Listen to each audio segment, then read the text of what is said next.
Hey everyone, tonight we're doing something that might give you nightmares. But don't worry, you've survived Monday morning traffic, so you can probably handle watching an entire army freeze to death in real time. We're stepping into 1812, and you're about to experience the most catastrophic military disaster in human history from the inside out. So grab a warm blanket, dim those lights, maybe brew some hot tea because you're going to need it. Drop your current temperature in the comments. I love knowing how cozy you are while we explore one of history's coldest hells. You wake up on June 24th, 1812, and you're not yourself. You're a French soldier, and today feels like the most important day of your life. The sun is climbing over the Niemen River, and 500,000 men stretch out around you like a human sea. The largest army Europe has ever seen. Your uniform is crisp, your musket is clean, and your stomach is full of hot coffee and fresh bread. This is what victory smells like. Leather, gunpowder, and absolute confidence. But here's what you don't know yet. In 6 months, 90% of you will be dead. Not from bullets or bayonets, but from something far more patient and merciless.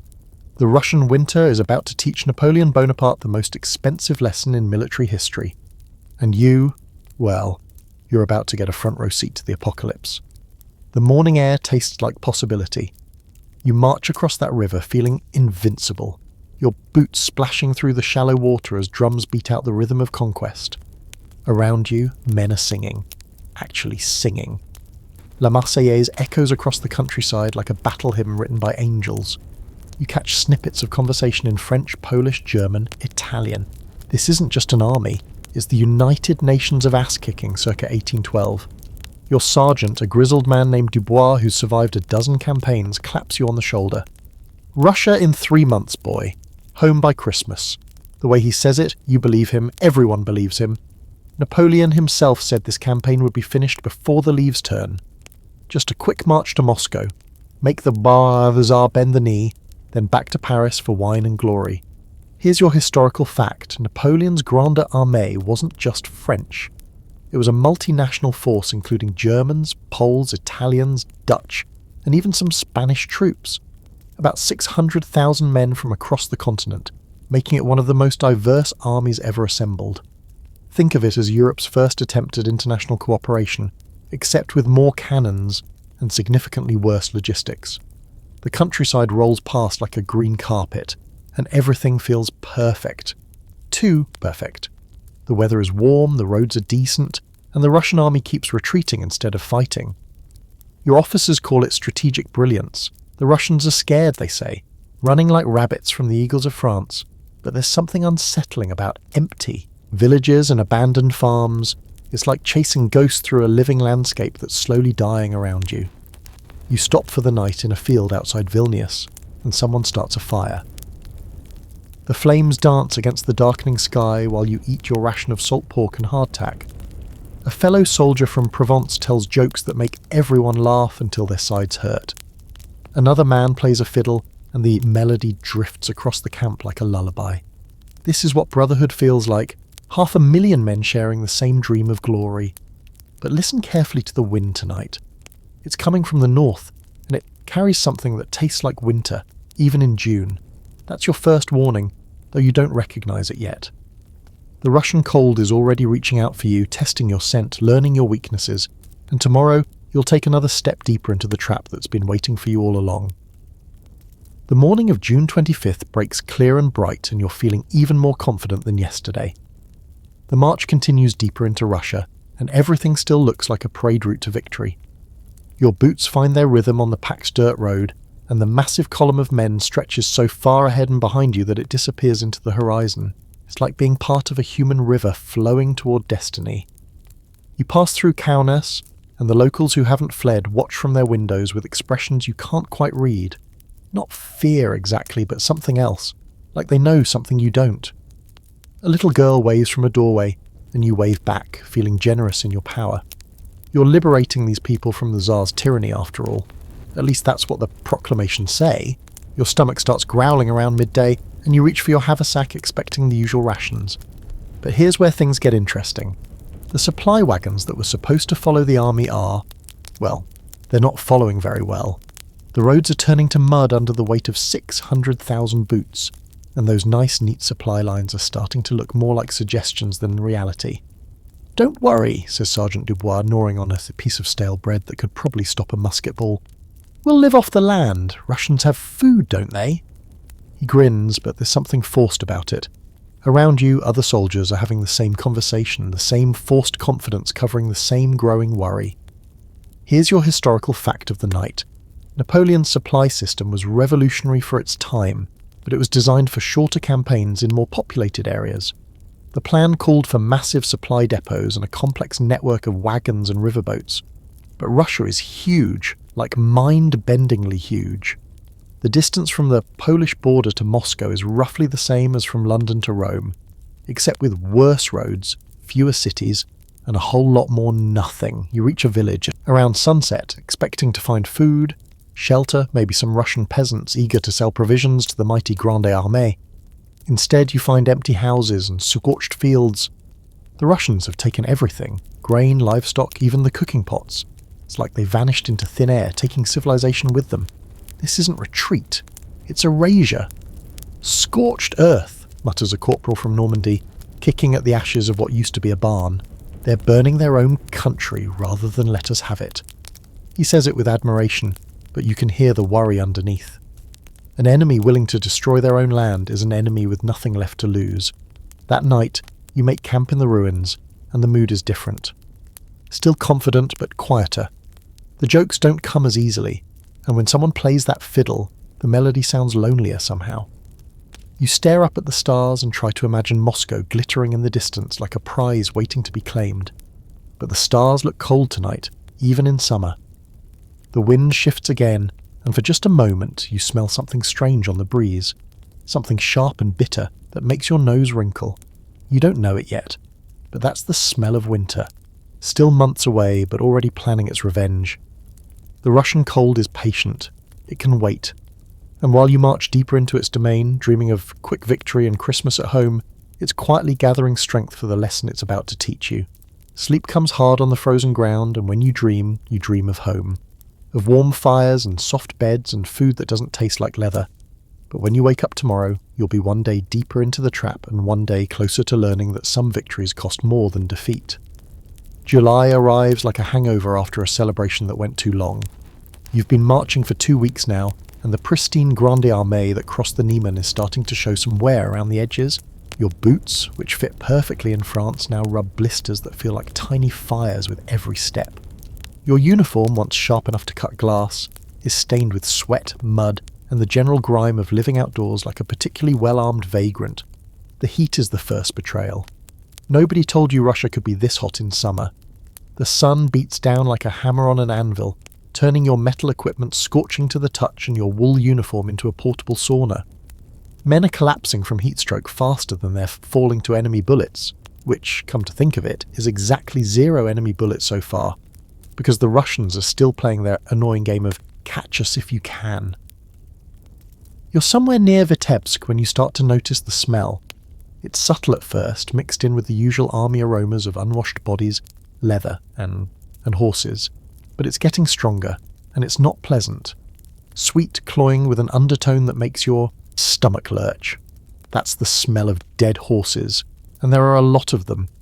Here's your historical fact.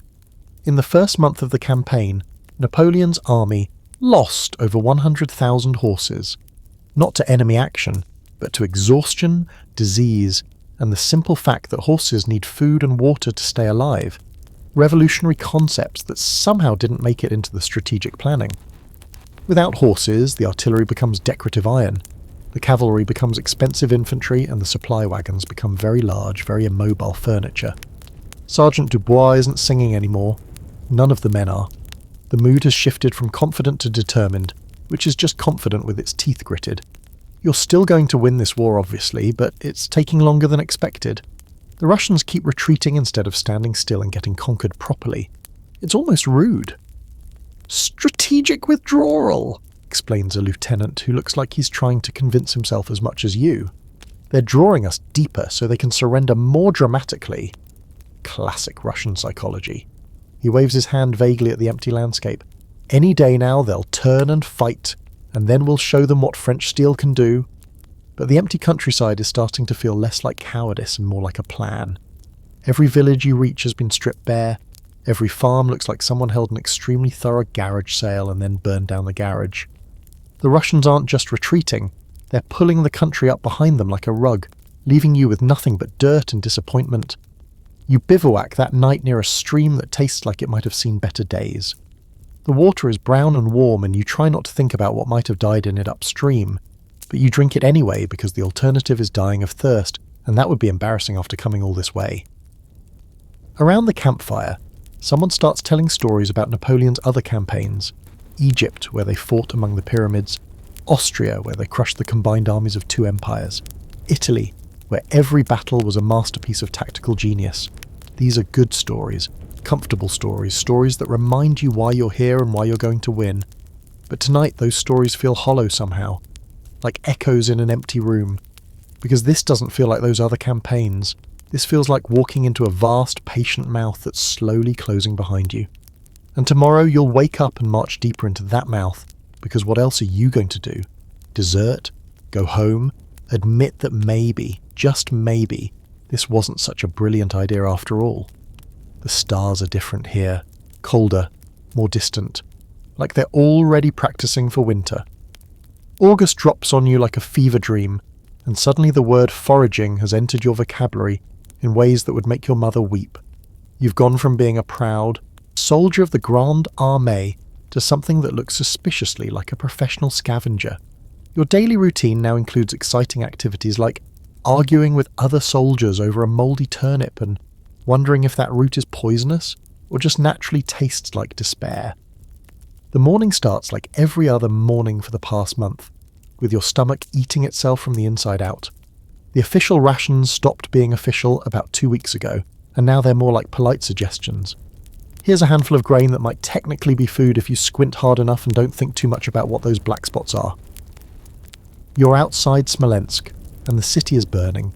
Not because you set it on fire, you're trying to capture it after all, but because the Russians torched it themselves before retreating. Again, it's become their signature move, this scorched earth policy. Like the world's most destructive magic trick, watch as an entire city disappears before your eyes. The smoke from Smolensk tastes like everything you're not going to eat today. Burning grain stores, roasted meat you'll never taste, charred vegetables that could have kept you alive for another week. Instead, you get to breathe the ashes of your dinner while your stomach plays a symphony of digestive despair. Here's your historical fact that'll make you appreciate your next meal. By August 1812, Napoleon's army was losing more men to starvation and disease than to enemy action by a ratio of roughly 10-1. Soldiers were eating anything remotely organic, grass, bark, leather, and in some desperate cases, things that definitely shouldn't be mentioned in polite company. The army that had started as Europe's finest was slowly transforming into a mobile lesson in the nutritional requirements of human beings. You watch a group of Polish soldiers argue over a dead crow they found by the roadside. Not because they're being dramatic, but because that crow represents actual protein, and protein has become more valuable than gold. One of them wins the argument. You're not sure how exactly, but it involves a lot of pointing and what might be Polish cursing, and proceeds to pluck and prepare their prize with the reverence usually reserved for religious ceremonies. Growing boys need their meat, jokes a corporal from Lyon, but his laugh has an edge that cuts through the humour. He's lost weight, you all have, your uniforms hang loose, your belts have new holes, and your faces have that hollow look that comes from asking your body to work harder while feeding it less. The countryside around Smolensk stretches out like a brown carpet of nothing. Fields that should be golden with grain look like someone took a giant eraser to the landscape. The Russians have been thorough in their destruction. Even the weeds look underfed. You start to suspect that the enemy might actually be competent at something other than running away. Evening brings no relief, just a different quality of hunger. You make camp in what used to be someone's wheat field, and you can see the stubble where the grain once grew. Somewhere under that burned earth are probably seeds that could have fed you, but they're as useful now as wishes and regrets. Your mess group has managed to acquire what might generously be called soup. It's mostly water with ambitious aspirations and a few mysterious floating objects that could be vegetables or could be evidence of war crimes. You eat it anyway because it's warm and wet, and those qualities alone make it luxury dining by current standards. That night, you dream about food. Not exotic delicacies or fancy restaurant meals, but simple, honest food. Bread that doesn't require archaeological tools to cut. Meat that you can identify without a naturalist's guide. Vegetables that haven't been through whatever passes for Russian agricultural scorched earth policy. You wake up hungrier than when you went to sleep, which seems like it should violate some law of physics. But this is Russia, where the normal rules apparently don't apply. Including, you're starting to suspect, the rules about armies eating regularly and not slowly starving to death while marching toward victory. September creeps in like an unwelcome houseguest who's already overstayed their welcome, and you're finally approaching Moscow. The city that was supposed to be the prize at the end of this particular rainbow is visible in the distance, gleaming like a promise that's been delayed but not denied. Your heart actually lifts a little. After months of marching through nothing, eating nothing, and achieving nothing except an advanced degree in suffering, you're finally going to claim the capital of Russia and end this nightmare. Except Moscow is empty. Not mostly empty or surprisingly quiet, but empty like someone picked up an entire city and shook out all the people. 1 million souls have simply vanished, taking their food, their furniture, their livestock, and apparently their common sense with them. You walk through streets that should be bustling with activity, and instead find yourself in the world's largest ghost town. The silence is unnatural, heavy, like walking through a cathedral made of abandonment. Your footsteps echo off empty buildings, and even the sound seems lonely. Windows stare down at you like blank eyes, and doors hang open revealing rooms that have been stripped so bare they look like crime scenes from the world's most thorough burglary. "Where is everybody?" asks Private Marchand, a farm boy from Brittany who sounds like he might cry. It's a good question without a good answer. You were expecting surrender, maybe some cheering crowds welcoming their liberators, possibly a parade. You were not expecting the Russian version of the Rapture, where an entire city's population decides to collectively disappear, rather than stick around for the occupation. Here's your historical fact that sounds like fiction. Moscow's evacuation was one of the most complete in history. Governor Fyodor Rostopchin organised the removal of not just people, but everything useful. Food, clothing, tools, horses, even the firefighting equipment. When Napoleon's army entered the city, they found a beautiful, elaborate trap that looked like civilization, but contained about as much sustenance as a museum exhibit. You break into houses looking for anything edible and find parlours with elegant furniture but empty pantries. Bedrooms with silk wallpaper but no bedding. Kitchens with beautiful stoves but no food to cook. It's like touring someone's perfect life right after they decided to abandon it entirely. The Kremlin looms over the city like a red fortress of broken promises. Napoleon has taken up residence there, probably sitting in the Tsar's chair, and wondering why victory feels so much like elaborate practical joke. The golden domes gleam in the afternoon sun, beautiful and completely useless for filling empty stomachs or warming cold bodies. By evening, fires start appearing in different parts of the city. Not campfires or cooking fires, but real fires. Buildings burning with the kind of enthusiasm that suggests they didn't catch fire by accident. Someone, probably those same Russians who evacuated so thoroughly, has decided that if they can't have their city, nobody can. You watch from a distance as Moscow begins to burn itself to death. Flames leap from roof to roof like orange acrobats, and the smoke rises thick and black against the darkening sky. The heat feels good at first, a warm relief from the cooling September air, but then the wind shifts and brings you the smell of everything burning that you're not going to get to loot. "Well," says Sergeant Dubois, watching a particularly impressive building collapse in a shower of sparks, "at least we're warm." He's trying to joke, but nobody laughs. You can't eat warmth, and you can't march home on burning buildings. The great prize of Moscow is literally going up in smoke while you watch, and there's nothing you can do but stand there and feel stupid for marching 1,000 miles to capture a city-sized bonfire. That night, you sleep on the ground outside the burning city, and the light from the flames dances red across your closed eyelids. You dream of winter coming like a patient wolf, watching the fires burn down and waiting for the cold to return. And when you wake up, Moscow will still be burning, and you'll still be hungry, and you'll finally understand that this campaign has become something very different from what anyone planned. October arrives wearing the face of a beautiful liar, and Moscow continues to burn with the enthusiasm of a city that has decided arson is preferable to occupation. You've been in the Russian capital for 3 weeks now, and you're starting to understand that winning can sometimes feel remarkably similar to losing, especially when your victory celebration consists of watching everything valuable turn into smoke and ashes. The Grande Armée is camping in the ruins of its prize like squatters in a mansion that's actively trying to burn them alive. You've found shelter in what used to be a merchant's house, sharing the space with 12 other men and a growing sense that something has gone terribly wrong with this entire enterprise. The walls still smell like smoke, and everything you touch leaves soot on your fingers like the city is marking you with its defeat. Napoleon keeps waiting for the Tsar to send peace negotiators. Any day now, surely, Alexander will come crawling with terms of surrender and offers to join the continental system. The emperor paces the halls of the Kremlin like a man expecting important mail that never arrives. Meanwhile, the calendar keeps turning pages toward winter, and winter in Russia is apparently something that exists purely to make French soldiers regret their life choices. Your daily routine has become a masterpiece of creative disappointment. Morning, wake up hungry. Afternoon, search for food that doesn't exist. Evening, go to bed hungrier. Repeat until morale improves or death, whichever comes first. The city that was supposed to feed and supply the army has become a massive, elaborate tomb that smells like a campfire and offers about as much nourishment. Here's your historical fact that sounds like someone's cruel joke. Napoleon waited in Moscow for 5 weeks expecting peace negotiations that never came.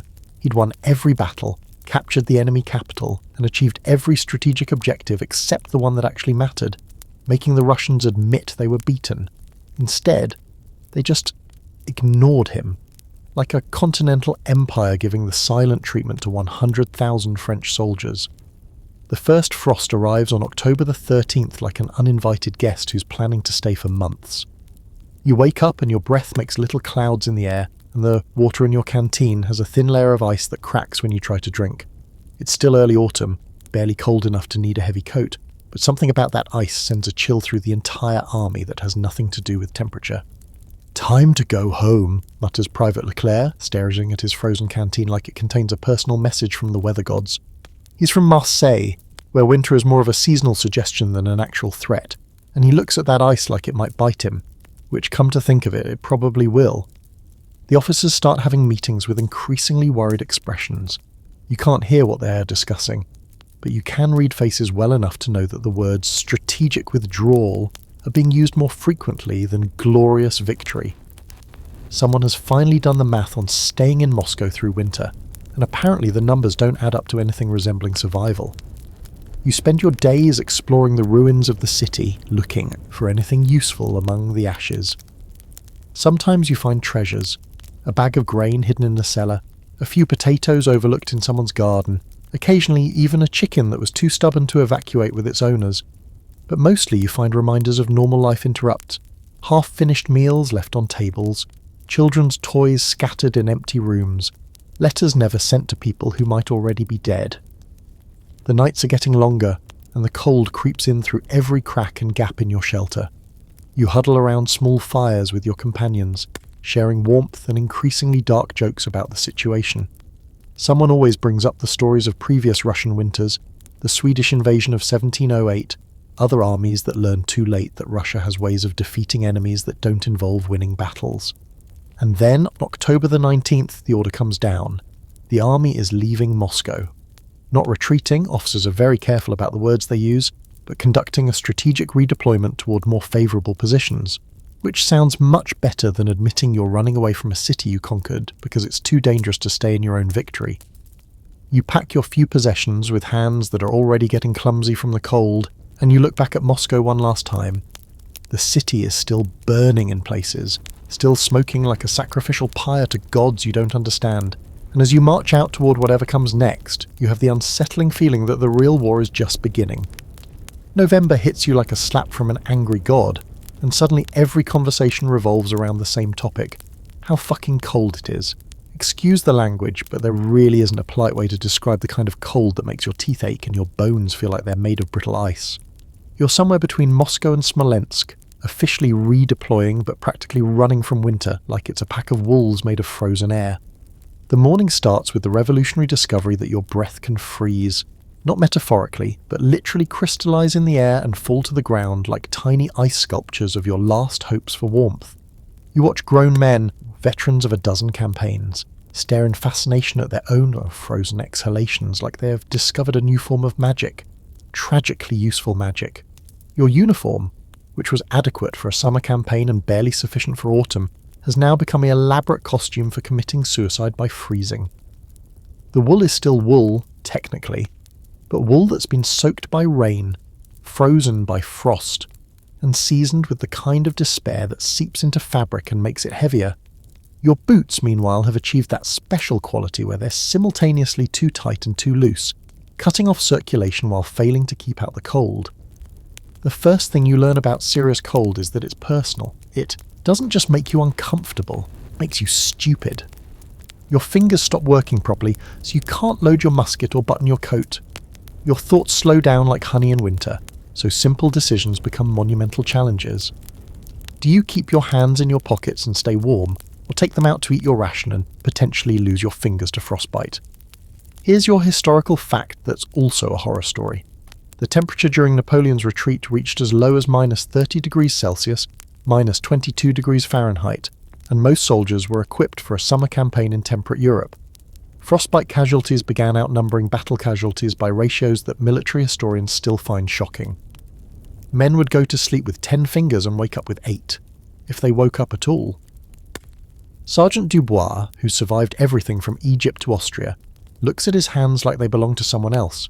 2 of his fingers have gone white and numb, and he keeps flexing them with the dedication of a man trying to convince his body to keep functioning.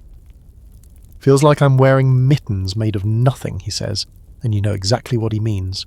The horses are dying faster than you can count. Not dramatically, not in battle, just quietly giving up and falling over like they've decided this whole enterprise is unreasonable, and they're filing for early retirement. Dead horses line the road like gruesome mile markers, and the living horses step around their frozen colleagues with the kind of careful dignity reserved for funeral processions. Food becomes a secondary concern when staying alive requires all your attention. Your stomach still hurts, you're still desperately hungry, but now you're too cold to care properly. Hunger is a luxury you can't afford when every calorie needs to go toward generating heat instead of complaining about the lack of calories. The army that started as a magnificent parade of European military might now looks like the world's least successful camping trip. Men wrapped in whatever they can find, curtains stolen from Moscow houses, tablecloths, carpets, anything that might hold heat for 5 minutes longer.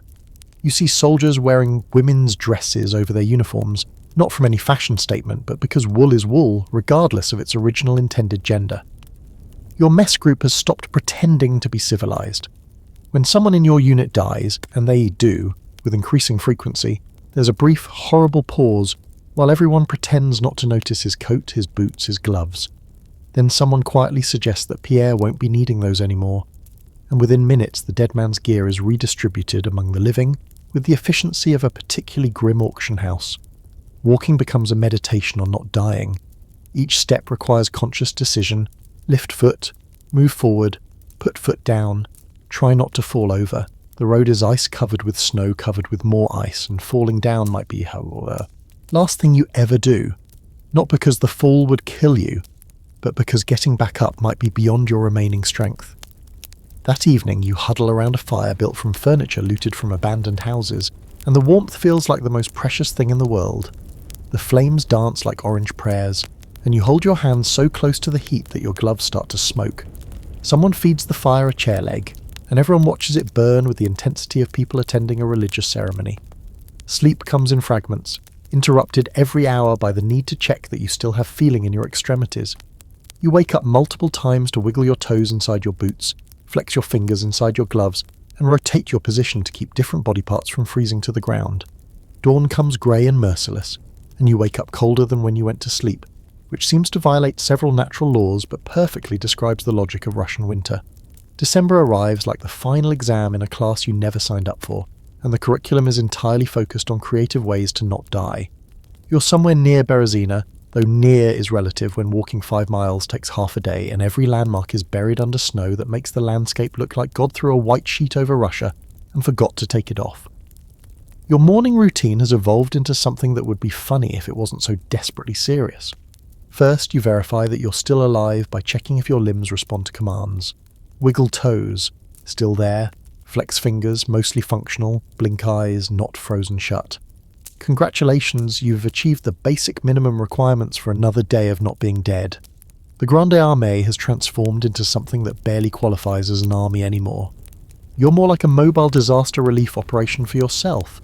The neat formations have dissolved into a long, struggling line of men who look like they're competing in the world's most depressing marathon. The uniforms are gone, replaced by layers of anything that might hold heat. Russian peasant coats, women's shawls, curtains, tablecloths, and the general fashion sense of people who've prioritised survival over style. Food has become theoretical. Your last real meal was, you honestly can't remember. Yesterday, last week. Time gets slippery when you're this cold and this hungry. You chew on pieces of leather cut from dead horses' harnesses, and it tastes like desperation seasoned with resignation. The official rations are now a fond memory, like childhood or summer, or the feeling of your toes. Here's your historical fact that reads like fiction.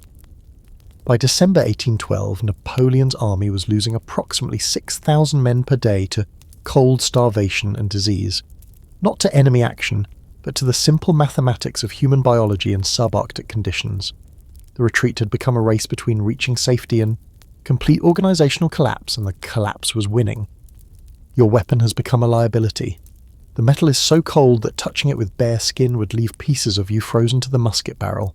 So you carry it wrapped in rags, useless for fighting but potentially useful as firewood if things get desperate enough. Which they probably will, because things always get more desperate than you think possible, and then they get worse.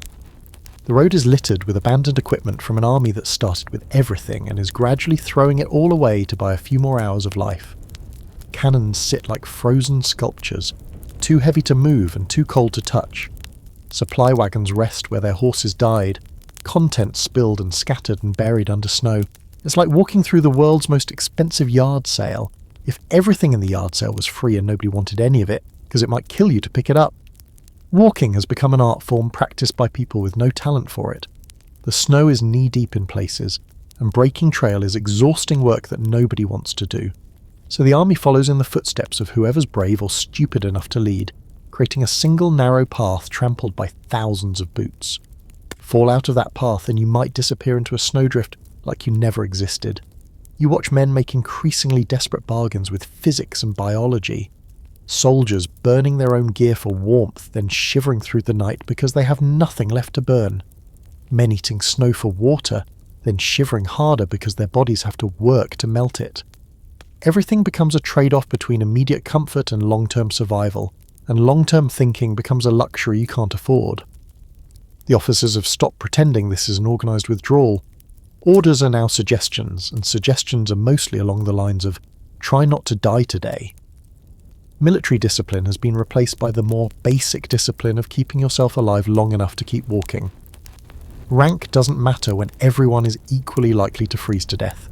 Your mess group has shrunk, not because people have been reassigned or transferred, but because they've died, quietly, without drama, simply stopping by the side of the road and not getting up again. Each morning you count faces around the small fire, and each morning there are fewer. The mathematics of survival are simple and brutal. Every day the numbers get smaller. That night, you sleep pressed between two other men for warmth, all of you sharing what might generously be called a blanket, but looks more like a torn curtain from someone's abandoned house. You take turns staying awake to tend the fire, because letting it die means everyone dies with it. Sleep comes in 20-minute intervals between trips to add fuel to flames that seem to get smaller no matter how much you feed them. Dawn brings the daily revelation that you're still alive, followed immediately by the daily question of whether that's good news or just postponing the inevitable. You look around at the faces of the men who made it through another night, and everyone has the same expression: surprise at their own continued existence and growing doubt about how much longer they can maintain it. The word January has lost all meaning except as a cruel joke played by the calendar on people who no longer believe in the concept of time progressing towards something better. You're still walking west, or at least you think it's west, because direction becomes relative when every horizon looks like the same white hell, decorated with the same scattered debris of military collapse. The army that was once the Grande Armée has become something that might charitably be called a humanitarian crisis with weapons. Your world has shrunk to the distance between your feet and the back of the man in front of you. Everything else, strategy, politics, the reasons you came to Russia in the first place, belongs to a different lifetime lived by different people who had enough food to waste time on abstract concepts like glory and conquest. Now, there is only the next step, and the step after that, and the growing suspicion that there might not be many more steps left in your personal inventory. The cold has stopped being weather and become a living thing that follows you, testing your defences, finding new ways to hurt you just when you think you've adapted to the previous methods. Your breath doesn't just freeze anymore, it creates its own personal weather system around your face. Ice forms in your beard, your eyebrows, your eyelashes, until you look like a walking advertisement for the world's least popular winter sport. Death has become so common that it's lost its drama. Men don't collapse with final speeches or dramatic gestures, they just stop walking and sit down in the snow with the weary politeness of people who have decided they've had enough of this particular experience. Someone might try to encourage them to get up, but encouragement requires energy that everyone needs for their own survival. So you step around them and keep walking, and try not to think about how comfortable that snow must look when you're tired enough. Here's your historical fact that doubles as nightmare fuel. Of the estimated 600,000 men who began the Russian campaign, fewer than 40,000 would make it back across the Niemen River in organised military units. The retreat had become a masterpiece of biological mathematics, where the equation was simple. Men minus food minus warmth minus hope equals an arithmetic progression towards zero. Your feet have achieved a state that transcends mere frostbite and entered the realm of philosophical questions about the nature of sensation. You can't feel them exactly, but you're aware of them in the way you might be aware of a distant relative who sends uncomfortable Christmas cards. They're still attached, technically, and they still function in the basic sense of preventing you from falling over, but the relationship has become strained. The hierarchy of the army has dissolved into something that would be democratically inspiring if it wasn't so thoroughly terrifying. Generals walk alongside privates, colonels share fires with corporals, and everyone has equal access to the same lack of food, warmth, and hope. It's the most egalitarian organisation in Europe, united by the shared goal of not dying before sunset. You've stopped counting the dead, not because you don't care, but because counting requires energy and numbers that don't really matter anymore. The dead are everywhere, sitting by the roadside like they're taking a break, lying in the snow like they're napping, frozen in positions that suggest their last moments weren't particularly comfortable. They've become part of the landscape, mile markers on the road to wherever this all ends. Conversations have become minimalist art forms. Still breathing? Yes. Good.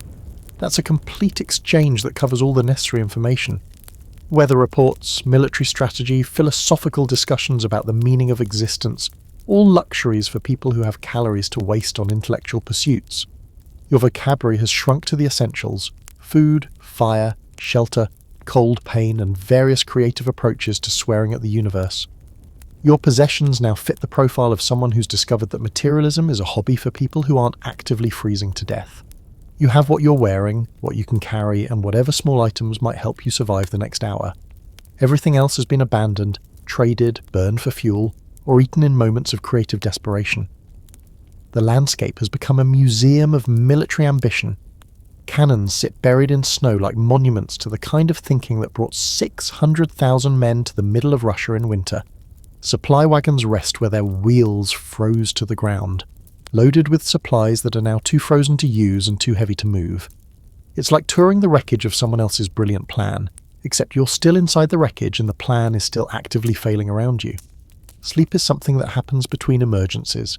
You close your eyes when exhaustion makes it impossible to keep them open, and you wake up when cold or hunger or the need to keep moving becomes more pressing than unconsciousness. Dreams, when they come, are usually about warmth, sitting by fires, drinking hot soup, wearing clothes that actually fit and actually keep heat inside your body, instead of serving as elaborate costumes for dying slowly. Morning arrives grey and merciless, and you perform the daily ritual of checking whether you're still qualified to continue existing. Wiggle fingers, some response, move toes, theoretical movement detected.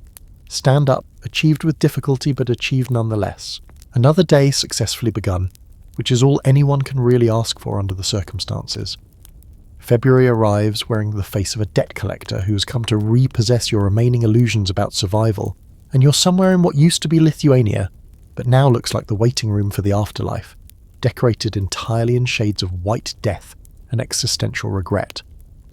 The remnants of Napoleon's Grande Armée have achieved that special quality where they're simultaneously the most powerful military force in Europe and the least successful group of tourists in recorded history. Your morning begins with the increasingly familiar routine of negotiating with your own body for continued service. Listen, you tell your hands, I know this job has become unreasonable, but I need you to work for just a few more hours. Your hands, speaking through the medium of complete numbness, decline to comment. Your feet have filed a formal complaint with management, but management appears to have frozen to death sometime last week. The word retreat has been replaced in all official communications with strategic redeployment, which sounds much better and means exactly the same thing. Running away from Russia as fast as frozen feet and broken morale will carry you. The enemy pursuing you isn't an army anymore. It's winter itself, with Cossacks riding alongside like the cavalry division of the apocalypse, picking off stragglers with the casual efficiency of farmers harvesting particularly desperate wheat. You're walking through a landscape that looks like God's rough draft for purgatory. Trees stand like frozen skeletons against grey sky, and the road, when you can find it under the snow, is marked primarily by the bodies of men and horses who've decided that lying down permanently is preferable to taking another step. Each corpse is a small monument to the mathematics of human endurance, marking the exact point where hope subtracts from itself and arrives at zero. Here's your historical fact that reads like someone's fever dream. The retreat from Moscow covered roughly 1,000 miles over the course of 5 months during one of the coldest winters in recorded European history. The Grande Armée, which had entered Russia as the largest military force ever assembled, would exit as scattered groups of frostbitten survivors who looked more like refugees from a natural disaster than soldiers from a professional army. Food has transcended scarcity and entered the realm of pure mythology. You chew on pieces of leather that might once have been part of a horse's harness, or might be part of someone's boots, or might be something you prefer not to identify too closely. It tastes like whatever leather tastes like when it's been soaked in desperation and seasoned with the kind of hunger that makes you grateful for any organic material that won't immediately poison you. The cold has developed a personality, and that personality is vindictive, patient, and thoroughly committed to making every moment of your existence as miserable as possible. It finds ways through your clothing that seem to violate the basic principles of physics. It turns your breath into ice crystals that fall like tiny mocking snowflakes. It makes simple tasks like loading a musket or buttoning a coat into complex negotiations with the basic motor functions of being human. Your unit, what's left of it, has stopped maintaining the pretense of military organisation and evolved into something that resembles a very cold, very hungry book club dedicated to the single topic of not dying today. Conversations consist primarily of status reports on various body parts, weather observations that would be redundant if they weren't so personally immediate, and increasingly creative suggestions about where Napoleon can store his military genius. The officers have developed that special expression worn by people who've realised that their training never covered this particular scenario. They still give orders, but the orders have become philosophical suggestions. Try to keep up. Don't fall behind. Please continue existing. Military discipline has been replaced by the more fundamental discipline of cellular biology, where the chain of command runs from your brain to your feet and back with frequent communication breakdowns. Equipment has been reduced to whatever you can carry while walking, and whatever might help you survive the next hour. Your musket is wrapped in rags not for camouflage, but because touching metal with bare skin would leave permanent souvenirs. Ammunition is theoretical. Even if you could load your weapon in this cold, even if you could hold it steady with numb hands, shooting anything would require stopping long enough to aim, and stopping might be the last thing you ever do. The countryside is littered with the debris of military ambition. Cannons that couldn't be moved, supply wagons that couldn't be pulled, equipment that seemed essential in summer but became liability in winter. It's like walking through a museum exhibit called Things That Seemed Like Good Ideas at the Time. Except the museum is actively trying to kill you and the admission price is everything you own. Sleep has become a form of gambling where the stakes are your life and the odds are getting worse every night. You close your eyes not from tiredness but from the simple inability to keep them open any longer, and you wake up not because you're rested, but because some survival instinct has calculated that you've been unconscious as long as your remaining body heat will allow. Each morning brings the daily miracle of continued existence, followed immediately by the daily question of whether existence is actually preferable to the alternative. You look around at the faces of the men who made it through another night, and everyone has the same expression: mild surprise at their own survival and growing concern about the mathematical progression they're all part of. March crawls in like a wounded animal looking for somewhere to die, and you're crossing what might be the Niemen River, though it's hard to tell because everything is white and everything hurts, and your ability to recognise geographical landmarks has been somewhat compromised by the extended campaign of biological warfare that winter has been conducting against your nervous system. The good news is that you're leaving Russia. The bad news is that you're leaving Russia as part of what military historians will politely call a strategic withdrawal, and everyone else will call the most expensive way to learn about weather ever devised. Your body has achieved that special state where it's technically still functioning but operating under protest. Your feet have filed grievances with your brain, your hands have gone on strike, and your stomach has stopped sending complaints because it's too weak to maintain proper communication with management. You're like a company that's still technically in business, but only because nobody's gotten around to filing the bankruptcy paperwork. The river crossing becomes a masterpiece of organised chaos, if you define organised very loosely, and chaos very precisely. What's left of the Grande Armée, maybe 20,000 men who still qualify as soldiers rather than refugees with weapons, shuffles across the ice like a very long, very cold funeral procession for the concept of military efficiency. The ice creaks under the weight of broken dreams and frozen artillery, making sounds that suggest it's having second thoughts about supporting this much concentrated failure.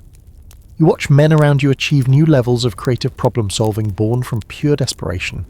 Someone has fashioned snowshoes from pieces of a destroyed supply wagon. Another man wears a woman's fur coat over his uniform with the dignity of someone who's discovered that survival trumps fashion in the hierarchy of human priorities. A sergeant from Normandy has wrapped his feet in pages from what might be military regulations, which seems like appropriate commentary on the current relevance of official procedures. Here's your historical fact that sounds like someone's cruel joke. The crossing of the Berezina River in November 1812, you've been walking for so long that months blur together, became legendary not because it was militarily successful, but because it represented the last organised action of Napoleon's retreat. Engineers built bridges under fire while soldiers held off Russian attacks, all in temperatures that made hell seem like a tropical vacation destination. It was brilliant, desperate, and ultimately pointless, like most brilliant, desperate things. The remnants of military hierarchy persist in small, absurd ways that would be funny if they weren't so tragic. Officers still wear their insignia, though the insignia are now attached to coats that might have belonged to Russian peasants. Women. Orders are still given, though the orders have been reduced to basic survival instructions. Keep walking. Don't eat the yellow snow. Try not to die before we reach the next village. Discipline has evolved into something that would be recognizable to philosophers, but not to military strategists. It's not the discipline of following orders, but the discipline of continuing to exist when existence has become unreasonably difficult. Men help each other not because regulations require it, but because helping each other is the only thing standing between organised retreat and complete dissolution into individual cases of exposure and starvation. Your possessions have been reduced to the absolute essentials, and the definition of essential has become very specific. You carry what will keep you alive for the next few hours, what might help you find food or warmth or shelter, and nothing else. Everything that seemed important in peacetime, letters from home, personal mementos, anything that couldn't be eaten or burned for fuel has been abandoned along 1,000 miles of Russian roadside. The cold has stopped being a weather condition and become an environmental characteristic, like gravity or the fundamental forces of physics. It doesn't vary or change or provide relief. It simply exists as a constant pressure against every aspect of being alive. Your breath freezes, your thoughts slow down, your movements become deliberate not from military precision, but from the simple fact that rapid movement requires energy you don't have. Conversations have been reduced to essential communications delivered in the fewest possible words. Food? No. Water? Ice. Warm? No. These exchanges contain all the necessary information for current circumstances, and any additional commentary would require calories that might be needed for the basic maintenance of consciousness. Walking has become a meditation on the relationship between intention and capability. You intend to reach safety, but your capability decreases with every step. You intend to maintain military bearing, but bearing requires strength that's needed for walking. You intend to help your fellow soldiers, but helping others requires resources you need for personal survival. Every decision becomes a calculation about resource allocation in an economy where everything is scarce and nothing is guaranteed. That evening, though evening is relative when daylight lasts only a few hours and darkness brings temperatures that make the daytime cold seem comfortable, you huddle around a fire built from furniture looted from abandoned houses and fed with pages from military manuals that no longer describe anything resembling your current situation. The flames provide warmth in a radius of about 18 inches, and beyond that radius, the universe consists entirely of cold, dark, and the growing certainty that spring, if it ever comes, will find significantly fewer French soldiers than winter started with. April stumbles in like a drunk student trying to find the right classroom, and you're finally, impossibly, actually crossing back into Poland, though Poland looks suspiciously similar to everywhere else you've been lately. Cold, empty, and decorated with the scattered remains of military equipment that someone thought was essential back when essential meant something other than can be eaten or burned for warmth. The Grande Armée, which started this adventure as the most powerful military force in European history, is finishing it as a case study in the limits of human endurance and the importance of adequate winter clothing. Your body has become a democracy where all the parts get to vote on whether to keep functioning, and the results are mixed. Your feet have submitted a formal resignation letter written in the language of frostbite and signed with permanent nerve damage. Your hands have agreed to continue working, but only under protest and with significantly reduced capabilities. Your stomach has stopped participating in meetings entirely, having given up on the concept of regular food sometime around January. The Polish border represents something that might technically be called victory, if you define victory very creatively and ignore most of the traditional metrics for military success.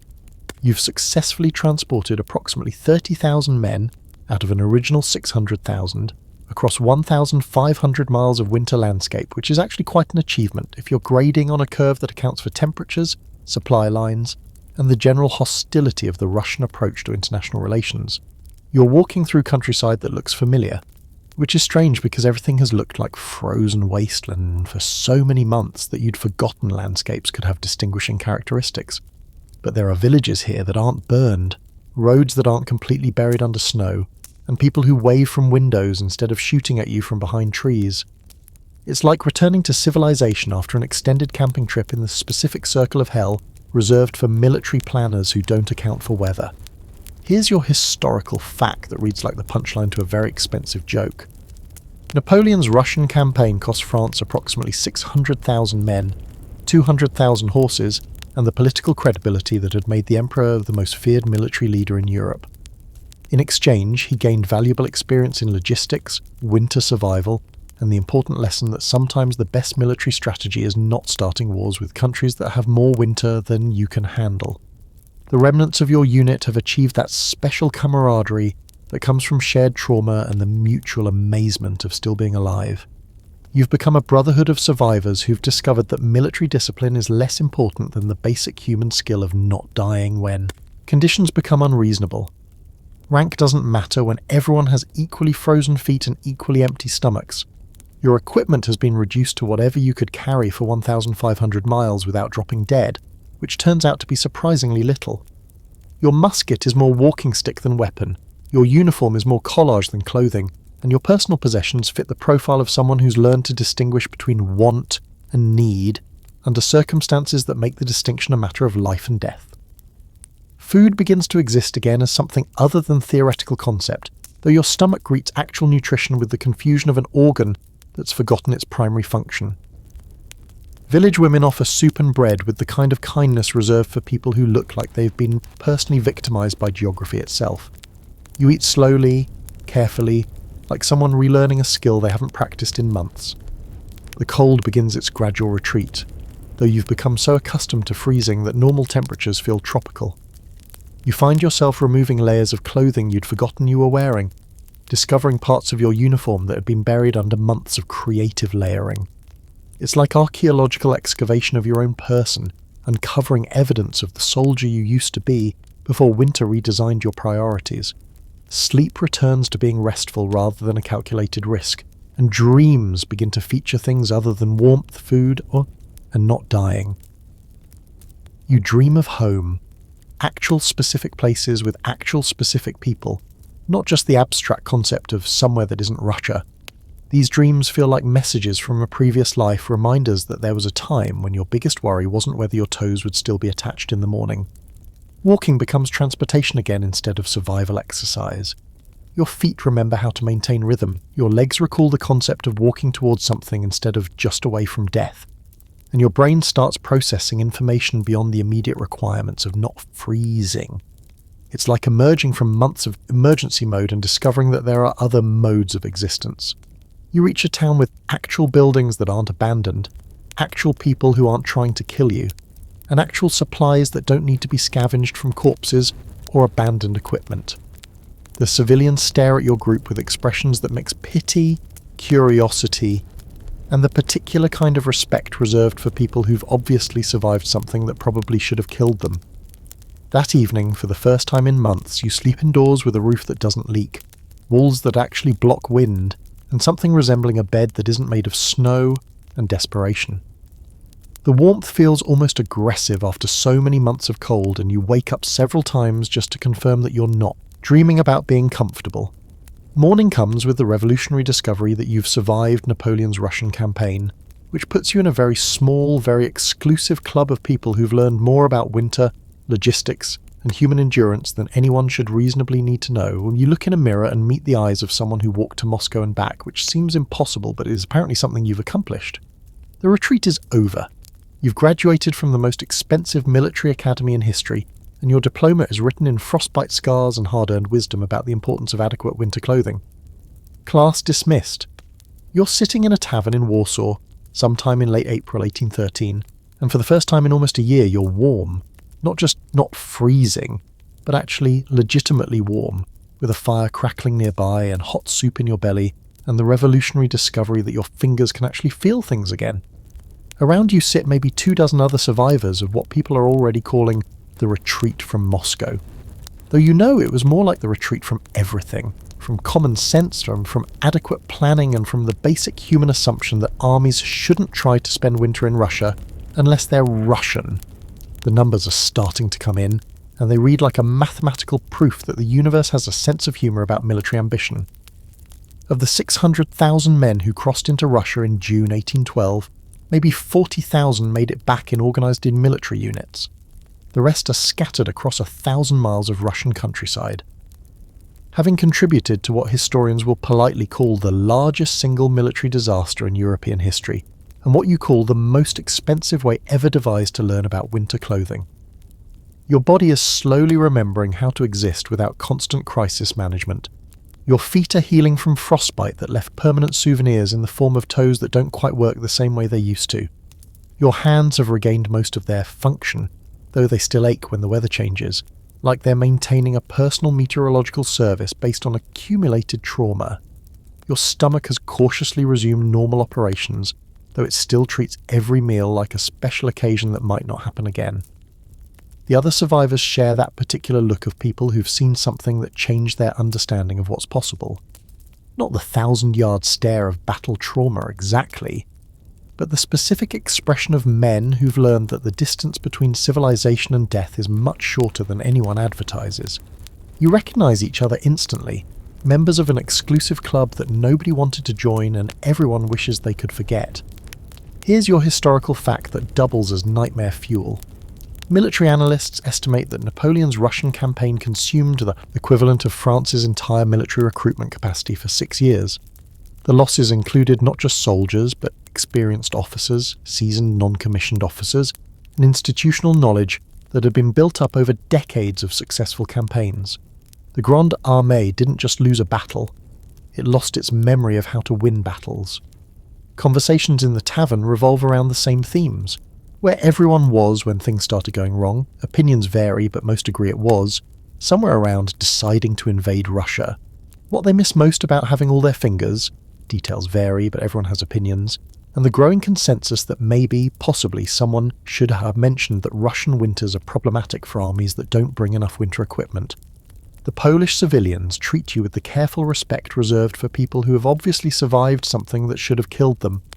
They bring food, offer medical attention, and ask very polite questions about what it was like, though you get the impression they don't really want detailed answers. You don't blame them. The detailed answers involve a lot of information about what humans will eat when they're desperate enough, and that's not really dinner conversation material. Military discipline has relaxed into something that would be recognisable to philosophers, but shocking to parade ground sergeants. Orders are suggestions, uniforms are whatever keeps you warm and decent, and saluting has been replaced by the more practical custom of checking that everyone still has all their limbs. The hierarchy still exists, technically, but it's been modified by the shared understanding that everyone survived the same thing, which creates a democracy of trauma that transcends traditional military structure. Your personal possessions fit into a single small pack, and every item has been selected based on months of practical experience in determining what's actually necessary for human survival. You own what keeps you alive, what keeps you warm, what keeps you fed, and nothing else. Everything that seemed important before the campaign, letters, souvenirs, anything that couldn't be eaten or burned for fuel, was left somewhere along that 1,000-mile trail of abandoned equipment and broken assumptions.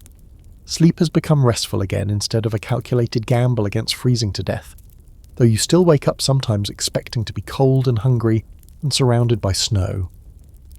Dreams feature warm places, adequate food, and the luxury of making decisions based on preference rather than survival necessity.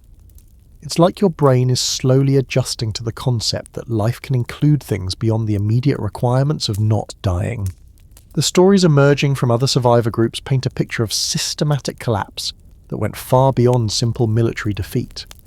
Supply chains that broke down completely, communication systems that failed in, temperatures that froze ink, leadership structures that couldn't adapt to conditions nobody had planned for. It wasn't just an army that was defeated, it was an entire organizational system that discovered its assumptions about how the world works were insufficient for Russian winter conditions. Medical attention reveals the full scope of what your body endured and somehow survived. Frostbite damage that will leave permanent reminders, malnutrition effects that will take months to fully recover from, and the general wear that comes from asking human biology to function under conditions that biology wasn't designed to handle. You're alive, but you're alive in the way that buildings are still standing after earthquakes, structurally sound but with some permanent modifications.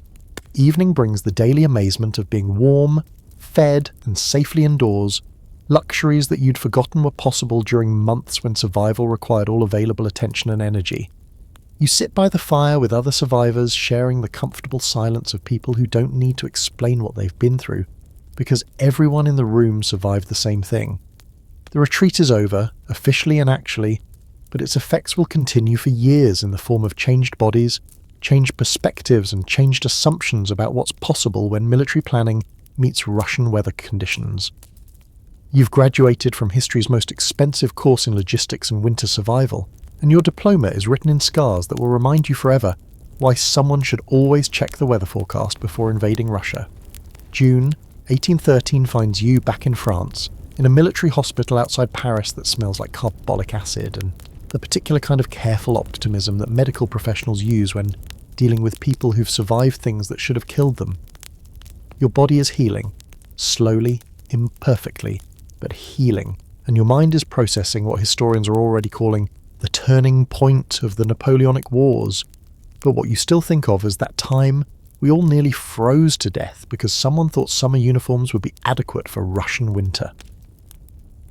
The medical examinations reveal the full catalogue of what 14 months of military disaster can do to human biology. Permanent frostbite damage in your feet that means you'll never quite walk the same way again. Malnutrition effects that have left your body relearning how to process normal quantities of food. Muscle mass lost during months, when your body consumed itself to stay alive. And the general wear pattern of someone who's spent an extended period asking their physical systems to perform under conditions that violate several basic principles of human biology. But you're alive, which puts you in a surprisingly exclusive category. The official reports are still being compiled, but the preliminary numbers suggest that Napoleon's Russian adventure achieved casualty rates that set new records for military inefficiency. The Grande Armée that entered Russia as the most powerful military force in European history exited as a case study in the importance of adequate logistics and weather-appropriate clothing. The other patients in the hospital represent a comprehensive survey of what can go wrong when military planning meets Russian winter. Frostbite amputees learning to walk again. Survivors of typhus and dysentery who look like they've been personally victimised by their own digestive systems. Men whose eyes still carry that specific expression of people who've seen organisational collapse happen in real time and learned more about human endurance than they ever wanted to know. Here's your historical fact that reads like someone's elaborate practical joke. The Russian campaign cost Napoleon more men in 6 months than all his previous campaigns combined over the previous decade. Military historians estimate that France lost not just soldiers, but an entire generation of experienced officers and non-commissioned officers whose knowledge and expertise couldn't be replaced by conscription and enthusiasm. The Grande Armée didn't just lose a war, it lost its institutional memory of how to win wars. Conversations among the survivors follow predictable patterns. Everyone has theories about where exactly things went wrong. Opinions range from the decision to invade Russia in the first place to inadequate winter clothing, to the fundamental laws of thermodynamics. What could have been done differently, generally involving more food, warmer clothes, and less optimistic timeline planning, and the growing consensus that maybe someone should have consulted people who'd actually experienced Russian winters before making strategic decisions about seasonal military campaigns. The medical staff treat you with the particular combination of professional competence and personal curiosity reserved for people who've obviously survived something remarkable. They ask clinical questions about symptoms and recovery, but you can see the other questions in their eyes. The ones about what it was actually like, how anyone survived, what it feels like to be part of military history's most expensive lesson in logistics and weather planning.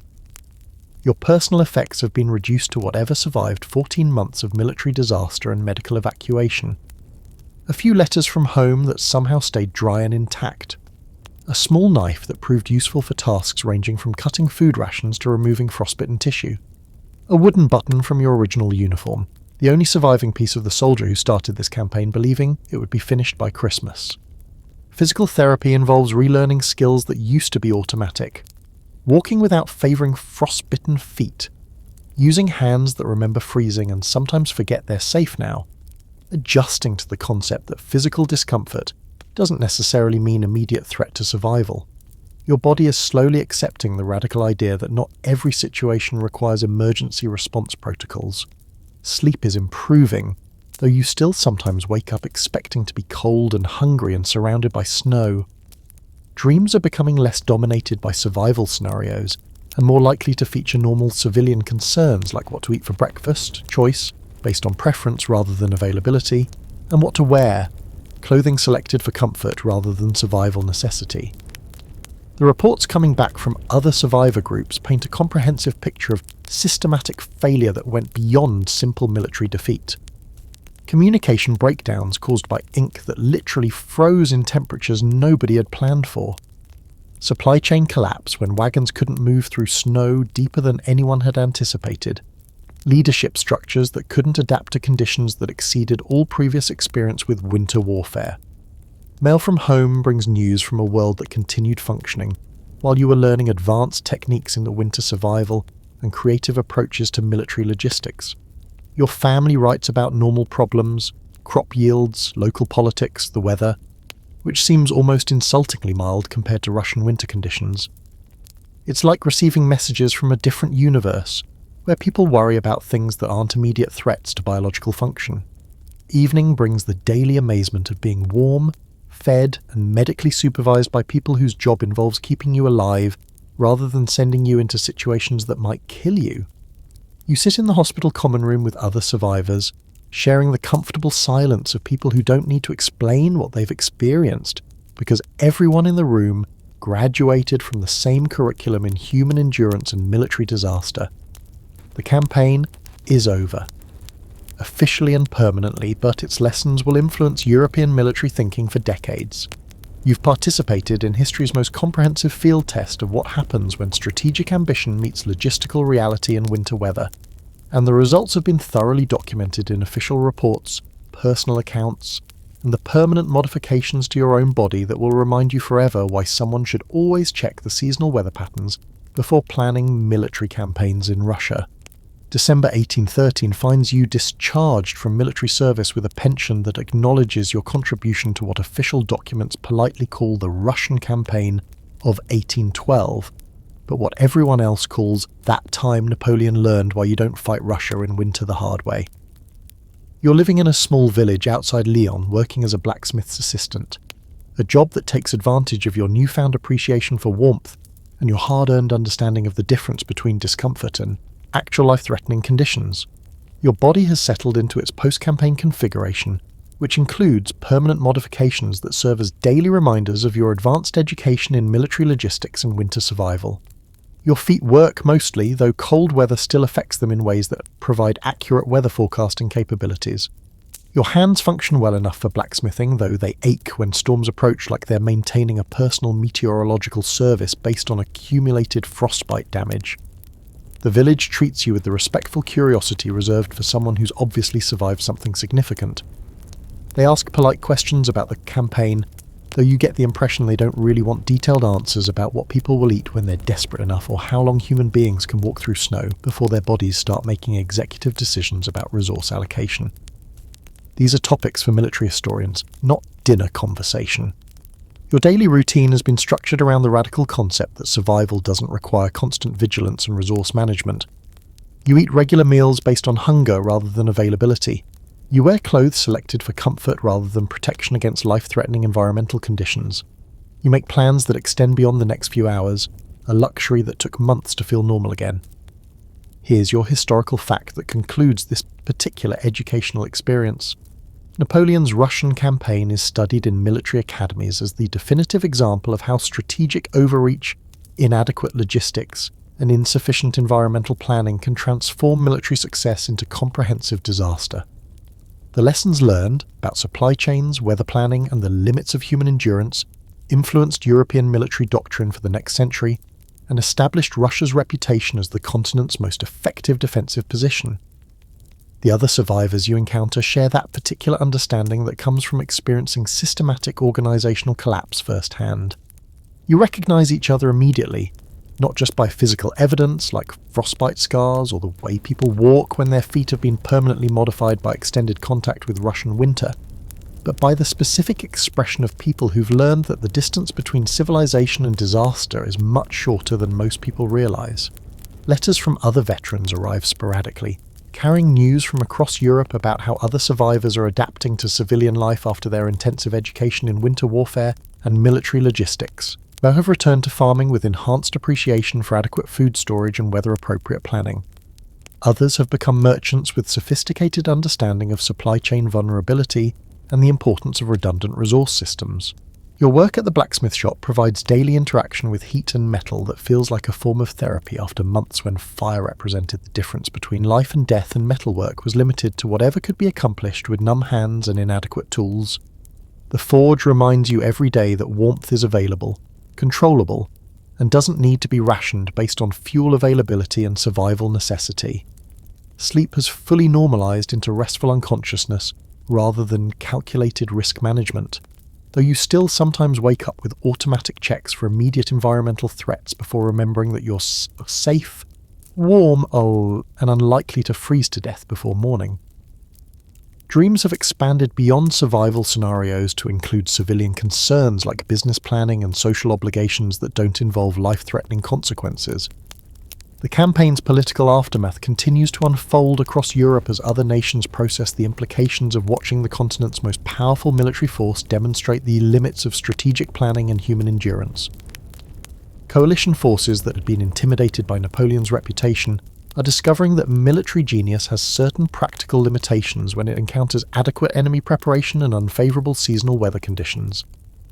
Your personal understanding of military history has been enhanced by the first-hand experience with how quickly organisational systems can break down under conditions that exceed their design parameters.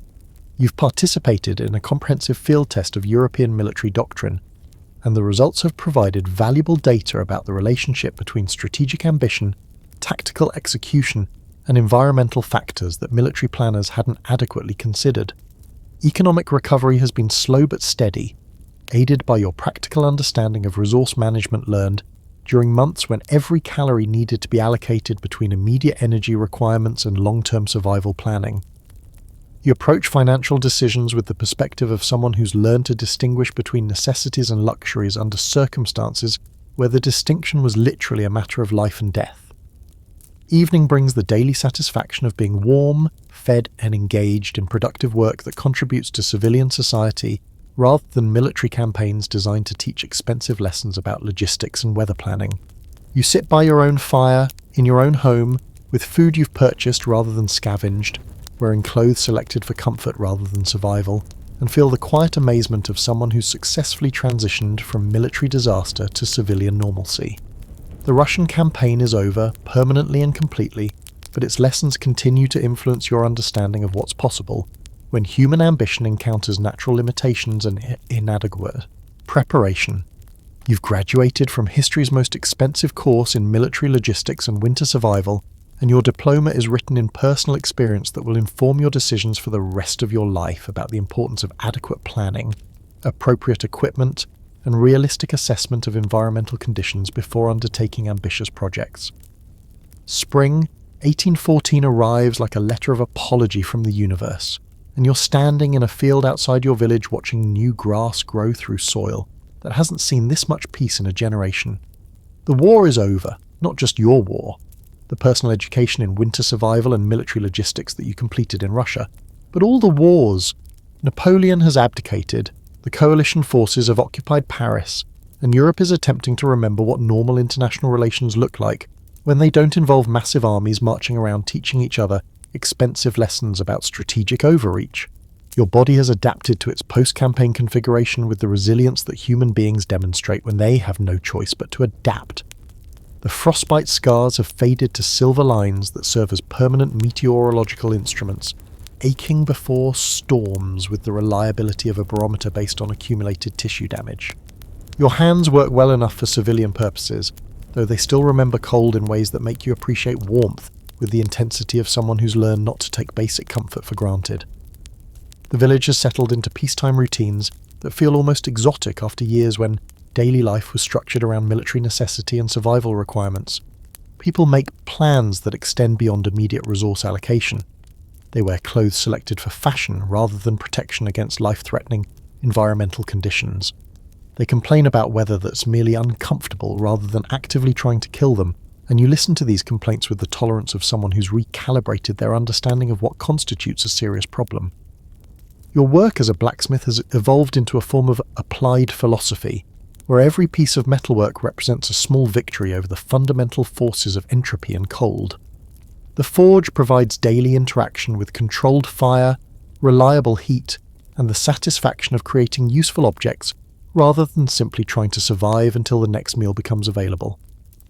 It's productive work that contributes to civilian society rather than military campaigns designed to provide expensive education about logistics and weather planning. Here's your historical fact that serves as the final exam for your extended course in military history.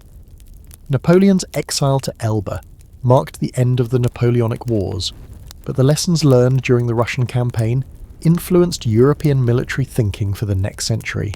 Staff colleges began teaching. Courses in logistics and environmental planning, supply chain management became a recognized military specialty, and winter warfare doctrines was completely rewritten based on data collected at enormous cost during the retreat from Moscow. The other veterans you encounter have dispersed across Europe, carrying their advanced education in human endurance and military disaster into civilian occupations that benefit from their hard-earned understanding of resource management, crisis planning, and the importance of adequate preparation for challenging conditions. Some have become merchants with sophisticated appreciation for supply chain reliability. Others have entered government service with practical knowledge of what happens when organizational systems encounter conditions that exceed their design parameters. Letters from survivors arrive occasionally, carrying news about how other graduates of the Russian campaign are applying their specialized knowledge to civilian challenges. A former corporal from Normandy has become a successful grain merchant with legendary attention to inventory management and weather-appropriate storage systems. A cavalry sergeant from Provence now runs a transport company that maintains backup plans for backup plans and never schedules deliveries during winter months without extensive contingency planning. Your perspective on current events has been permanently modified by first-hand experience with how quickly stable situations can deteriorate when fundamental assumptions prove inadequate for actual conditions. You read newspapers about political developments and economic changes with the understanding of someone who's watched organizational collapse happen in real time and learned that the distance between success and disaster is often shorter than anyone realizes. Sleep has returned to being restful unconsciousness rather than survival strategy, though your dreams still sometimes feature landscapes of snow and ice that remind you of the most comprehensive education in winter survival ever provided by European military institutions. These dreams aren't nightmares exactly, but memories processed into wisdom about the importance of adequate preparation, realistic planning, and the fundamental relationship between human ambition and environmental limitations. The blacksmith shop serves as daily reminder that civilization works best when people focus on creating useful things rather than conducting expensive experiments in military logistics and seasonal warfare. You shape metal with tools that stay warm in your hands, work beside a fire that never goes out, and produce objects that help other people solve practical problems rather than creating new problems through inadequate strategic planning. Community relationships have developed around your reputation as someone who's obviously survived something significant, but doesn't bore people with unnecessary details about what human beings will eat when they're desperate enough or how to manage resource allocation when supplies become theoretical. People respect your experience without needing complete explanations, and you appreciate their curiosity without feeling obligated to provide comprehensive accounts of biological functions under extreme conditions. Economic stability has been achieved through careful application of resource management principles learned during months when every decision involved calculating trade-offs between immediate needs and long-term survival prospects. You approach financial planning with the perspective of someone who's learned to distinguish between necessities and luxuries under circumstances where the distinction carried life-threatening consequences. Evening brings the daily satisfaction of work completed, problems solved, and another day successfully concluded without anyone needing to survive life-threatening environmental conditions or participate in large-scale military disasters. You sit by your fire, your personal, controllable, adequately fueled fire, and feel the quiet contentment of someone who's learned to appreciate basic comforts because they've experienced their absence under conditions that provided thorough education about what happens when basic comforts become unavailable. The Russian campaign continues to influence your daily decisions about everything from clothing selection to meal planning to long-term goal setting, but its lessons have been integrated into practical wisdom rather than traumatic memories. You've completed the most expensive graduate program in military logistics and winter survival ever offered by European educational institutions, and your degree has been earned through personal experience that provides permanent immunity to taking warmth, food, and basic safety for granted. Summer 1815 brings news of Waterloo, Napoleon's final attempt to resume his career as Europe's primary educator in military strategy, and the limitations thereof. You receive this information while working in your blacksmith shop, shaping horseshoes with hands that remember a different kind of iron, the frozen metal of muskets that became useless when temperatures dropped below the operational parameters of gunpowder and human dexterity. The Emperor's latest lesson in strategic overreach lasted exactly 100 days, which seems almost efficient compared to the 14-month curriculum in winter survival that he provided in Russia. Your body has fully adapted to civilian life, though it maintains certain modifications that serve as permanent reminders of your advanced education in military logistics and environmental planning. Your feet function normally for blacksmith work, though they still provide weather forecasting services during seasonal transitions. Your hands have regained full dexterity for metalwork, though they retain institutional memory about the importance of adequate warmth and the relationship between temperature and fine motor control. The village has absorbed the lessons of peace with the same gradual adjustment that your body made to recovery from systematic exposure to conditions that exceeded human design specifications. People have returned to making long-term plans based on assumptions about political stability and adequate food supplies. They invest in projects that require months or years to complete. They plant crops expecting to harvest them personally rather than leaving them for whoever might survive to claim abandoned agricultural resources. Your reputation as a veteran of the Russian campaign has settled into comfortable local recognition, without requiring detailed explanations of what specifically you survived, or how the experience modified your understanding of resource management, crisis planning, and the fundamental relationship between human ambition and natural limitations. People know you've experienced something significant, and that knowledge influences their interactions with respectful curiosity rather than intrusive questioning. Here's your historical fact that provides the final footnote to your extended military education. The Congress of Vienna, convened to reorganize Europe after Napoleon's defeat, incorporated lessons learned from the Russian campaign into new international agreements about military conduct, logistics planning, and the importance of realistic assessment of environmental factors and strategic decision-making. Military academies across the continent began teaching courses based on data collected during the retreat from Moscow, ensuring that future officers would receive theoretical preparation for the kinds of conditions you learned about through direct experience. The other graduates of the Russian campaign have integrated their specialized knowledge into civilian occupations across Europe, creating an informal network of people who share practical understanding of what happens when organizational systems encounter conditions that exceed their design parameters. A former artillery sergeant has become a successful engineer, specializing in bridge construction with legendary attention to weather resistance and structural redundancy. A cavalry trooper from Alsace now manages shipping operations with comprehensive contingency planning and deep appreciation for the importance of backup supply routes. Your work at the Forge provides daily application of lessons learned about the relationship between preparation, materials, and environmental conditions. Every piece of metalwork requires assessment of resources, planning for temperature variations, and consideration of how the finished product will perform under stress conditions.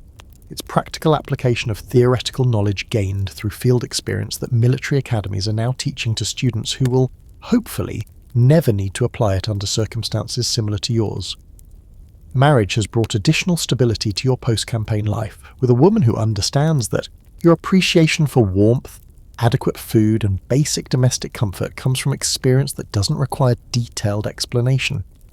She recognizes the way you check weather conditions before making plans, maintain emergency supplies beyond normal household requirements, and approach winter preparations with the thoroughness of someone who's learned not to underestimate seasonal environmental challenges. Children have arrived. 2 sons who will grow up in peacetime Europe, benefiting from the political stability purchased through military campaigns that demonstrated the limits of strategic ambition and the importance of adequate logistics planning. You teach them practical skills like metalworking and resource management, along with underlying principles about preparation, planning, and the relationship between human goals and environmental realities that they'll hopefully never need to apply under survival conditions. The community has developed around your blacksmith shop as a gathering place where people bring not just metalwork projects, but also questions about practical planning, resource management, and problem-solving approaches that benefit from your unique educational background. You provide advice about preparation techniques, contingency planning, and realistic assessment of what's possible under various conditions, sharing knowledge gained through expensive experience without dwelling on the specific circumstances of its acquisition. Economic prosperity has been achieved through careful application of resource management principles, realistic planning, and deep appreciation for the difference between necessities and luxuries learned during months when the distinction carried survival implications.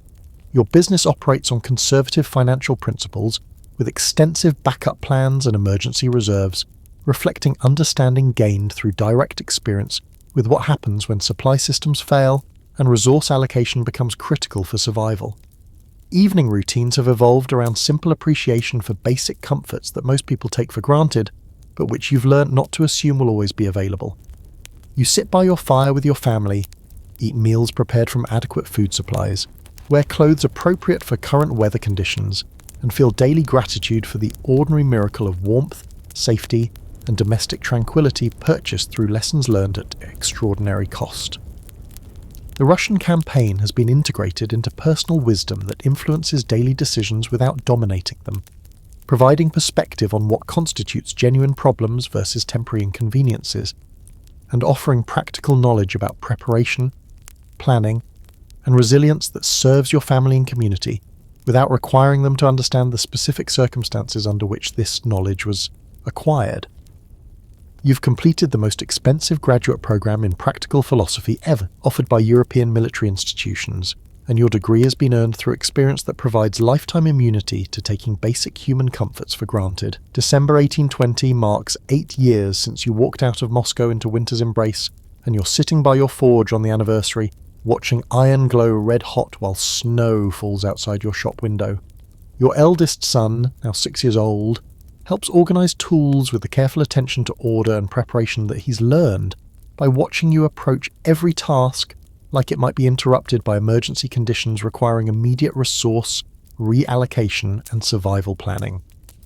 Your body has settled into its permanent post-campaign configuration, bearing the modifications earned through advanced field study in human endurance and environmental adaptation.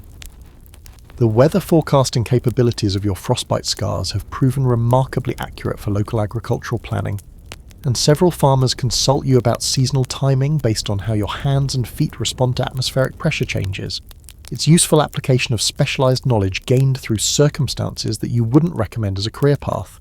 The village has grown around your reputation as someone who combines practical metalworking skills with hard-earned wisdom about preparation, planning and realistic assessment of what's possible under adverse conditions. Young men come to learn blacksmithing techniques along with underlying principles about resource management, contingency planning, and the importance of maintaining equipment that functions reliably when conditions become challenging. Your family life has been structured around appreciation for stability and comfort that most people consider normal, but which you've learned represents extraordinary luxury available only when political, economic, and environmental systems function according to their design specifications. Your wife manages household resources with the efficiency of someone who's married a man who checks food supplies regularly and maintains emergency preparations without explaining in detail why these precautions reflect experience rather than paranoia. Here's your historical fact that provides historical context for your personal experience. Military historians now recognize the Russian campaign as the decisive turning point that ended French hegemony in Europe and established new principles for international military conduct. The lessons learned about logistics, environmental planning, and the limits of strategic ambition influenced European military doctrine for the next century and contributed to the relative peace that has allowed your family to prosper in the post-Napoleonic world. Letters from other veterans arrive annually around the anniversary of the retreat, carrying news about how other graduates of the Russian campaign have applied their specialised education to civilian achievements across Europe. A former engineer has designed improved road systems that account for seasonal weather variations. A cavalry officer has established breeding programs for horses selected for endurance and cold tolerance. An artillery specialist has developed new metallurgy techniques for weapons that function reliably under extreme temperature conditions. Your sons are receiving education that combines traditional academic subjects with practical skills learned through your experience of what knowledge becomes essential when theoretical understanding meets real-world application under survival conditions. They learn mathematics through metalworking calculations, geography through weather pattern analysis, and history through understanding of how the individual decisions aggregate into larger consequences that affect entire populations. Community leadership has developed around your role as someone whose judgment has been tested under conditions that most people hope never to experience personally. Local government consults you about disaster preparedness, resource allocation during difficult seasons, and long-term planning that accounts for the possibility that current favourable conditions might not continue indefinitely. Your advice reflects practical understanding of how quickly stable situations can change, and how much preparation is required to maintain civilization when underlying support systems become unreliable. The blacksmith shop has evolved into an informal educational institution where young people learn not just technical skills, but also philosophical principles about the relationship between human ambition and practical limitations, the importance of adequate preparation for challenging conditions, and the fundamental role that resource management plays in everything from personal survival to international political stability. Business practices have been developed around conservative financial planning, extensive emergency reserves, and careful attention to supply chain reliability learned through direct experience with what happens when organizational systems encounter conditions that exceed their design parameters. Your success reflects application of lessons learned at extraordinary cost about the difference between optimistic planning and realistic preparation. Anniversary observances have become family traditions that honor the experience without dwelling on its traumatic aspects, focusing instead on gratitude for survival, appreciation for current prosperity, and commitment to sharing practical wisdom gained through circumstances that provided comprehensive education about human resilience and the importance of adequate preparation for challenging conditions. The local church has incorporated your story into seasonal sermons about perseverance, divine providence, and the mysterious ways that individual suffering can contribute to collective wisdom that benefits entire communities for generations. Your experience has become part of local cultural memory that teaches practical lessons about preparation, planning, and the importance of maintaining perspective about what constitutes genuine hardship versus temporary inconvenience. Evening brings daily satisfaction of work completed, family obligations fulfilled, and another day successfully concluded in peacetime Europe, where basic human needs can be met through productive labour, rather than survival strategies learned during military campaigns that demonstrated the limits of strategic planning and human endurance under extreme environmental conditions. You sit by your fire with your family, surrounded by evidence of prosperity and stability purchased through lessons learned, a cost that you hope your children will never need to pay personally. The Russian campaign continues to influence your daily decisions and long-term planning, but its lessons have been transformed from traumatic memories into practical wisdom that serves your family and community without requiring detailed explanation of the specific circumstances under which this knowledge was acquired. You've completed the most expensive graduate program in practical philosophy and resource management ever offered by European military institutions, and your degree has been earned through experience that provides lifetime perspective on the difference between genuine challenges and everyday problems, ensuring that your children inherit not just material prosperity, but also the wisdom necessary to maintain it under whatever conditions the future might bring. Years pass like pages turning in a book written by winter itself, and you've become something the village children point to when they complain about cold weather or insufficient dinner portions. "See that man," their parents say. "He walked to Moscow and back in the worst winter anyone can remember." He knows what cold really means, and you do know, though the has softened around the edges, transformed from sharp-edged trauma into something more like wisdom, tempered in the forge of experience and hammered into useful shape by time and distance.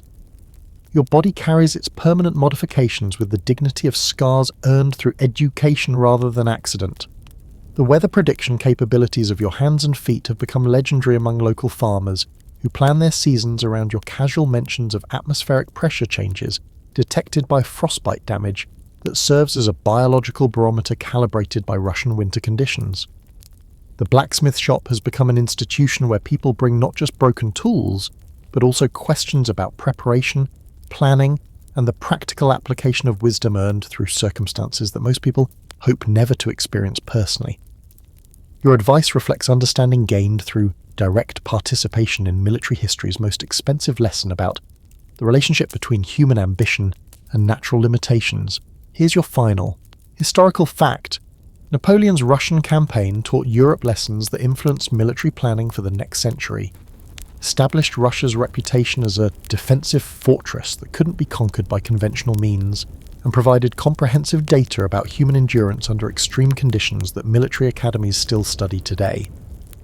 But more than that, it demonstrated that individual survival of systematic disaster can transform personal trauma into collective wisdom that serves entire communities for generations.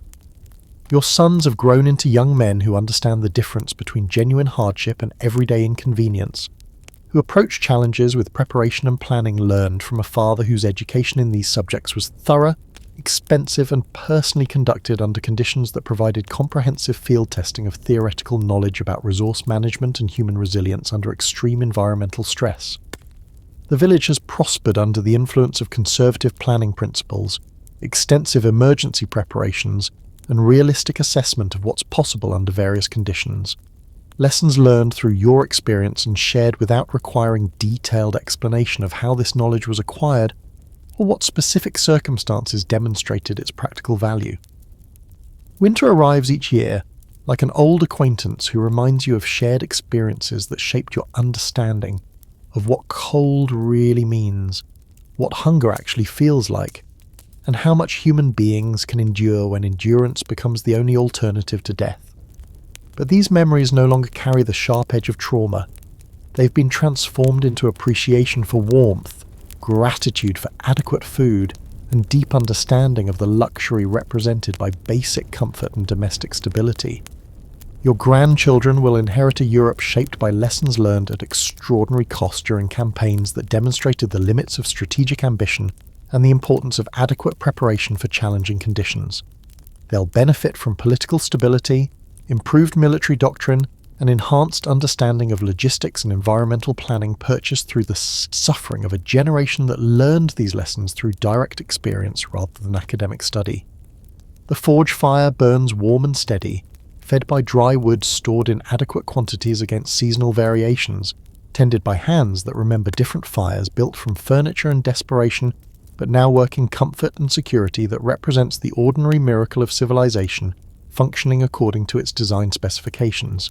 Each piece of metal shaped in these flames carries forward the practical application of wisdom earned through circumstances that provided comprehensive education about the relationship between preparation, resources, and survival under conditions that tested the fundamental assumptions about what human beings require to maintain life and sanity.